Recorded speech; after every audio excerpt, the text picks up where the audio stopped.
If you read the official literature, Australia is sitting on an economic gold mine.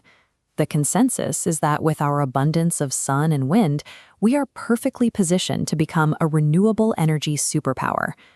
The promise is that this clean grid will effortlessly power the next wave of technological growth. All new artificial intelligence tools, data centers, and advanced manufacturing running seamlessly on solar and wind. But a quiet update to the Net Zero Australia Pathway Study ruins that projection. The math no longer adds up. Achieving net zero by 2050 now carries a price tag of $1.6 trillion in capital investment. To put that in perspective, that's hundreds of billions of dollars more than the country's entire national debt. That massive figure buys a system dependent on weather patterns and storage limits, colliding directly with a digital economy that requires power at 4 times the rate we are currently adding it to the grid. Behind every text prompt or generative video is physical infrastructure. These are massive facilities packed with processors running continuous, heavy-duty computing models 24 hours a day, 7 days a week.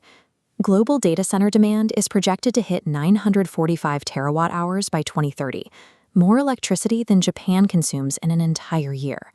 Simultaneously, AI power demand is growing 4 times faster than actual new power generation capacity is coming online. Australia is attempting to build a highly constrained, weather-dependent grid at the exact moment the global digital economy requires massive, uninterrupted baseload power. The Net Zero report assumes solar will dominate our future grid, requiring 300 gigawatts of renewable capacity. That means multiplying our solar infrastructure by 40. But artificial intelligence doesn't take the afternoon off when a storm rolls in. Data centers require 99.9% uptime reliability. They need a continuous, stable flow of electricity, regardless of the weather. To bridge the gap when the sun sets or the wind dies down, the net zero strategy relies almost entirely on utility-scale lithium-ion batteries. These batteries are highly effective for smoothing out short daily peaks. However, they physically cannot scale to handle massive, continuous industrial power demands across a multi-day weather system or a seasonal drought. Anchoring a high-tech economy on a system vulnerable to a cloudy week is engineering suicide. It directly deters the foreign investment needed to build a modern tech sector. Then there is the timeline mismatch. Tech giants sign multi-billion-dollar data center deals with deployment schedules measured in quarters and months. Meanwhile, the net zero plan requires thousands of miles of new transmission lines, decades of environmental approvals, and an energy workforce 7 times larger than what currently exists. But the most revealing admission is hidden deep in the fine print of the government's own study. To make this intermittent system function, planners concede we need a doubling of gas-fired power capacity to act as backup. The $1.6 trillion plan to move away from fossil fuels actually requires building more natural gas capacity than we have today. Australia is paying $1.6 trillion for a new renewable network while doubling its gas capacity just to keep that network viable. Taxpayers are essentially funding 2 parallel grids to do the job of one. Other nations are looking at the exact same data but acting differently.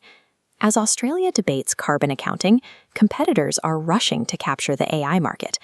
China's approach is ruthlessly pragmatic. They build reliable baseload infrastructure first. They optimize AI performance second. They worry about emissions targets third. This split chart shows the outcome. While Chinese AI capacity grows completely unrestricted, Australia's net zero pathway loads a projected 65% per capita energy cost increase directly onto its own industrial sector. Global capital has no loyalty to ideology. The companies building the future will take their money to the jurisdictions that offer the cheapest, most reliable baseload power. There is an alternative that stops this economic drift. It requires suspending artificial net zero targets and treating our energy grid as a competitive advantage. Redirecting that $1.6 trillion allows Australia to fast-track natural gas power generation directly at data center sites and finally end the prohibition on deploying nuclear small modular reactors. With our vast natural gas reserves, political stability, and highly skilled workforce, Australia is perfectly positioned to be the primary technology hub of the Asia-Pacific. We can embrace energy abundance and provide the power that digital revolution demands, Or we can spend $1.6 trillion trying to restrict it. We cannot do both.